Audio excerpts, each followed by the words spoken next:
Bueno, bienvenidos a un nuevo análisis. Hoy vamos a transformar un tema súper denso en algo totalmente práctico.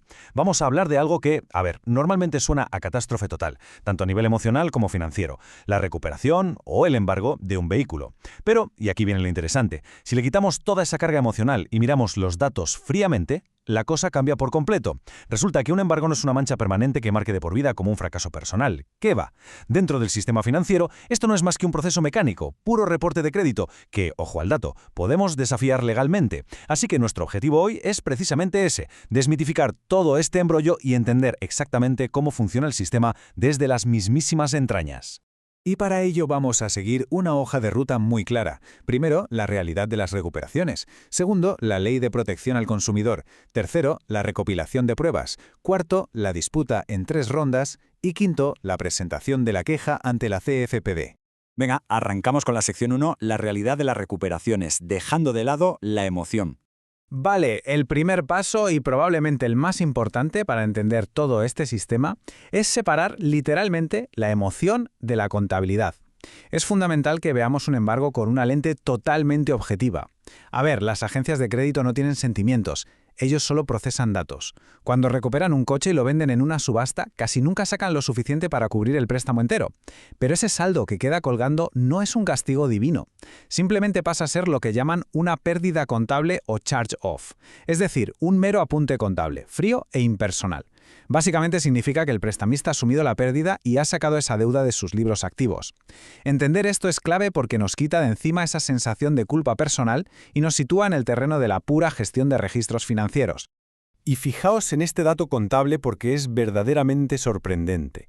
Las deudas que tienen un aval, como el préstamo de un coche, se declaran como pérdida contable a los 120 días. Esto es muchísimo más rápido que los 180 días que otorgan, por ejemplo, con una tarjeta de crédito que no tiene garantías. O sea, pensadlo un momento. Una tarjeta de crédito da un margen de 6 meses enteros de impago antes de declararlo pérdida, pero con el coche el castigo financiero llega 2 meses antes. Conocer estos plazos exactos nos demuestra lo cuadriculadas y predecibles que son realmente estas instituciones. Pasamos a la sección 2, la ley de protección al consumidor y el derecho legal a la exactitud. Aquí hay que dejar algo muy claro. Limpiar un historial crediticio y quitar marcas negativas no tiene nada que ver con trucos de magia ni con aprovechar lagunas legales raras, para nada. Todo se basa estrictamente en una ley federal superpotente, y el pilar fundamental es este.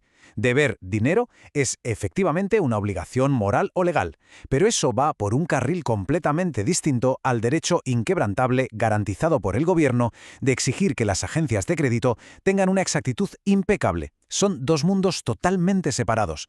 Así que tener una deuda pendiente, por muy grande que sea, no anula jamás el derecho a que los datos reportados sean 100% precisos. De hecho, todo esto está escrito literalmente en el Código de los Estados Unidos. Concretamente, estamos hablando del procedimiento en caso de exactitud cuestionada, en el título 15, sección 1681I. Es una pasada como este artículo en particular nos da un poder inmenso a nivel legal para desafiar cualquier dato no verificado o inexacto en un perfil financiero. Aquí da igual lo que alguien sienta o las opiniones subjetivas. A la hora de la verdad, al disputar un registro, lo único que importa es lo que dice textualmente esta ley. Si desglosamos esta sección y la llevamos a la práctica, vemos que la ley impone unas normas súper estrictas.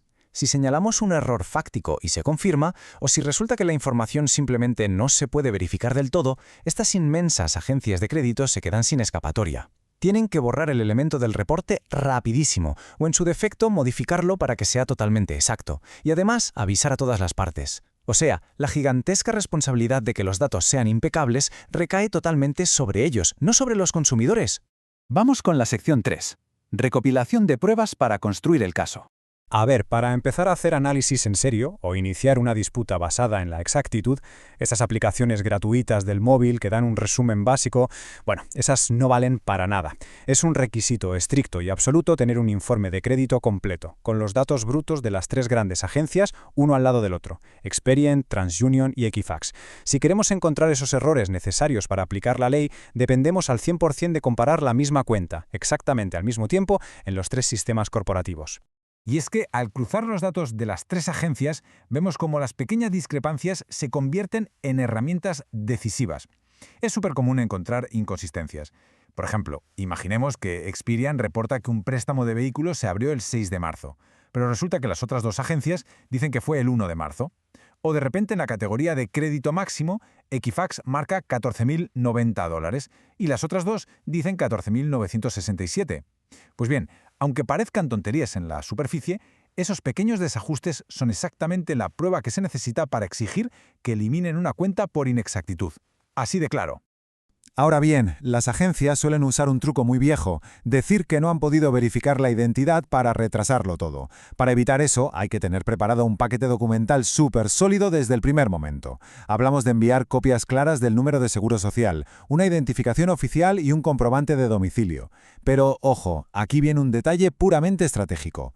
Esa captura de pantalla que resalta los errores fácticos que acabamos de mencionar, esa es la prueba de oro y hay que mantenerla en secreto. Nos la vamos a guardar bajo la manga y reservarla estratégicamente solo para la etapa final del proceso. Entramos en la sección 4, la disputa en 3 rondas y la estrategia de escalada. Fijaos, este proceso de disputa no es una simple petición de ayuda. Es una estrategia de desgaste calculada y estructurada metódicamente en 3 rondas. En la primera ronda simplemente pedimos una investigación inicial por un posible error. Si la agencia responde que todo está correcto, ahí es el momento exacto para saltar a la ronda 2, cuestionando cómo diablos han verificado algo que es evidentemente inexacto. Y si la resistencia continúa, activamos la ronda 3, exigiendo la eliminación inmediata basándonos en violaciones directas a la ley federal. Lo de la ronda 2 es fascinante, de verdad. No consiste en repetir ingenuamente que se han equivocado, sino en acorralar al sistema. Les obligamos a proporcionar el método exacto que han usado para validar esos datos.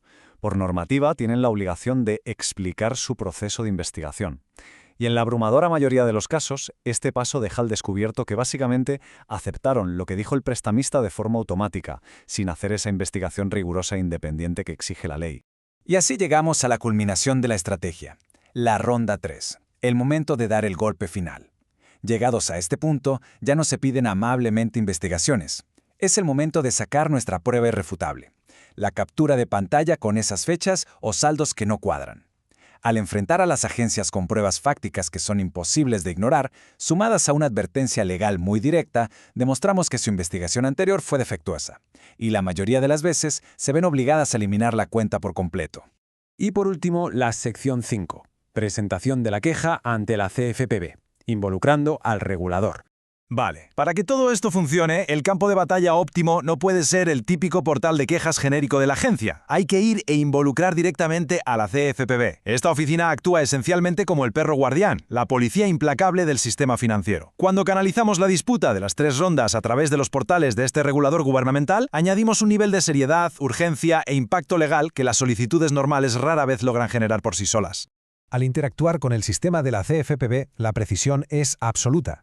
Hay que elegir las opciones exactas en los menús para que la disputa caiga en la categoría perfecta. Primero, seleccionamos informes de crédito. Luego, y esto es clave, elegimos formalmente que la investigación no solucionó un error. Ahí detallamos el argumento de la ronda en la que estamos y solicitamos de manera directa como resolución justa que esa cuenta en concreto sea eliminada en su totalidad debido a inexactitudes flagrantes. Pero antes de lanzarse a emprender este proceso legal, hay una regla de oro inquebrantable. El número 1. Es absolutamente vital procesar cada disputa de manera estrictamente individual. Si se intenta arreglar múltiples cuentas negativas o varios embargos al mismo tiempo, lo único que se consigue es confundir al sistema, complicar los argumentos y reducir drásticamente las probabilidades de éxito.